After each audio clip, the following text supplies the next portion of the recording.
7 males and 7 females of the clean animals.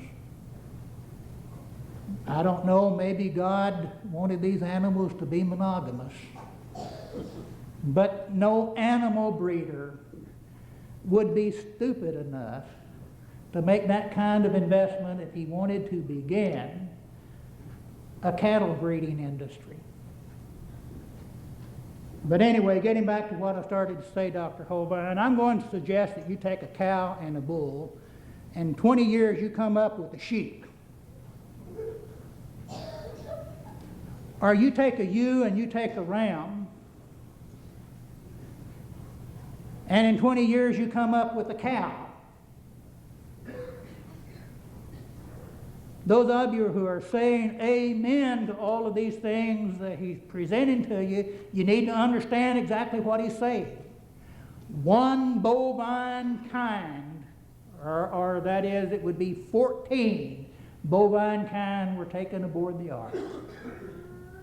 And from that we get goats, we get sheep, we get bison, we get buffalo, we get all of the bovines today. And all of that happened within 5,000 years. Someone came up to me during the break and asked me a question that relates to this, and so I'm going to introduce it here. If Noah's family were the only humans who survived the flood, then how do we explain the racial variety that exists on the earth today? Are we to believe that that happened within the space of just 5,000 years? That the black races in Africa developed, the Asian races developed, the Caucasian races developed, the brown races of North and South America, that all of these developed within the space of 5,000 years. If he's not careful, he's going to talk himself out of a job, because he tours the country speaking about creation science. And I say again, there isn't an evolutionist on the face of the earth who would stand before you and say that diversity like that could happen that rapidly. Well,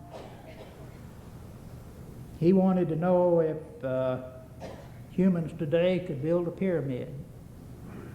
He doesn't seem to think that we could do it. Well, I have a lot more confidence in modern man than he does. Pyramids aren't being built today because we don't see any need for them. There was probably a religious purpose behind them at that time. Has anyone tried to build a pyramid? And after all, Dr. Holbein, the largest pyramids in the world were not built in Egypt. They were built in Central America. And scientists will tell you, and I know that what scientists will tell you doesn't necessarily mean anything to most of you, but scientists will tell you that most of the settlers in this country came to this country after the flood, and it would have had to have happened that way, wouldn't it, Dr. Holbein? Wouldn't it have to have happened that way? And yet they built the largest pyramids that the world has ever known. And I'm just sure that if a reputable construction company set itself to the task and actually wanted to do it, that it could build a pyramid. That in no way explains the 300-foot limit to seaworthy wooden vessels. That's a specter that's hanging over him, and it's a specter that will hang over him the rest of his career if he continues to go about preaching this stuff. And do you know how he handled it? He said exactly what I expected that he would say. Well, God could enable this to be done. And I see or heard a few amens then, but I must tell you again, that is not scientific. You accuse me of making assumptions, but I just wrote down a list of assumptions that he's given to us during his speeches. There was an assumption that a canopy of water was above the earth. There's no scientific proof at all for that. There is an assumption on his part that the earth was level and the mountains rose after the flood. Where is his evidence? Where is his proof for that? He has said that people were smarter back then than they are today. Looked like we would find some archaeological evidence for that.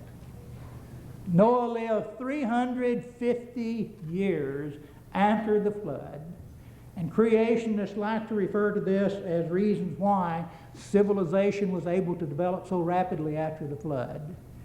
And yet the primary contribution that Noah made to the world, building the most amazing boat that was ever built, vanished completely. And according to archaeological studies, civilizations after the flood sailed in dinghies compared to what the ark was. And I see that my time is up, and I want to thank you for the attention that you've given me.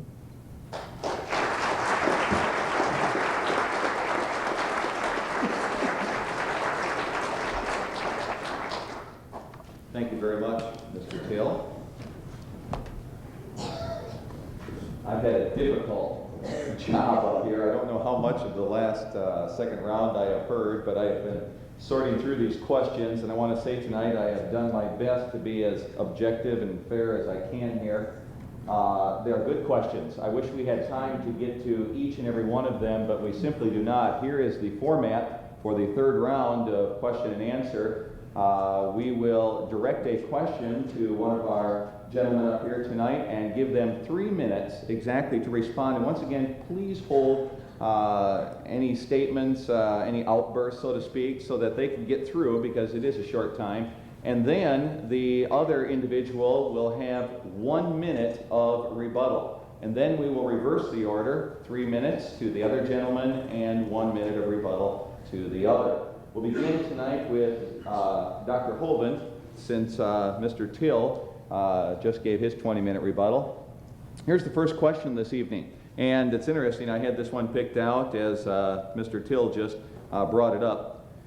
Dr. Holben, how did the various races of people, Negro, Oriental, Native American, scientifically be brought out of one family if the flood destroyed all?